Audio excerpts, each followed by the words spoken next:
So moving on to risks. Let's go talk about the downside. We're talking about a lot of upside, and we've touched on some of these.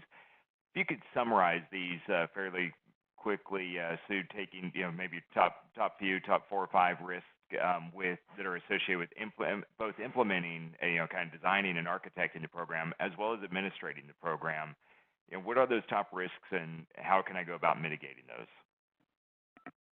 Yeah, and I really see that when you're starting to administer a program, really the top 2 that I think of are, one, that you can either be too expansive or too narrow on how you how you're going to implement this, put this program together at all levels, right? If you exclude too many people, there's going to be an issue. If you include everyone at the same level, now it's almost impossible to administer. It's impossible to show, frankly, who brings more to the bottom line. So you have to worry a bit about it being too top-heavy, about it not being top-heavy enough. The big decision makers need to feel the impact if a decision goes wrong, but it can't be so much that everyone sees them, getting rich and buying the Porsche and buying the 3rd boat and the 9th house, that it's going to cause other issues. So the way to mitigate some of those is really, whether you're working with another organization or if you're big enough and running it internally, is to run the scenarios, right? Run examples over and over and over. It's like a financial planning software. You put in some information, it runs, 1,000 scenarios and tries to give you the best outcome. I would suggest running those scenarios on, if we continue this program at this rate for these people to get, let's say it's a stock ownership and they're buying in, what happens in 15 years when people have moved through the organizational chart and are now at the upper levels? What does it look like there? So running those scenarios is key. I think one of the things about implementing a program is less about the implementation and really more about the people. It's, if you implement it well and you've written it well, people will stay engaged. The worst thing that can happen is they become disengaged and just start bad-mouthing the program. Or you find someone who's maybe a little overzealous and now becomes a renegade. Again, as we may have talked earlier, is kind of safety is out the window, quality is out the window because they're all about the production. So you have to watch for those outliers that may be using that program to their advantage. Courtney, anything to add to that one?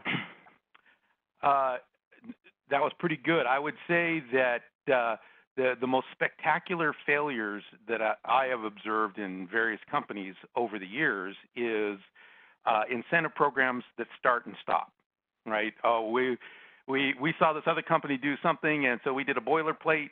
We did what we thought they did, and it doesn't work. People are not aligned. You create silos, and one group or set of individuals is succeeding, and another set is perceived as failing. They perceive it as a lack of equity, and so you stop the whole program. That has a devastating impact on culture and morale. So I would suggest that you can mitigate that risk most effectively by being very systematic in defining your workflows, defining your processes, making sure you understand at every level what the end in mind is, and making sure that it aligns with every other functional group and process in the company. And that's the biggest risk. Is many companies tend to want what we often refer to as the easy button. Hey, let's just apply this program and not really work through it systematically. And that's really working through your underlying workflows and business processes at every level. And that will help mitigate the risk of inequity, of negative cultural impact, and so on.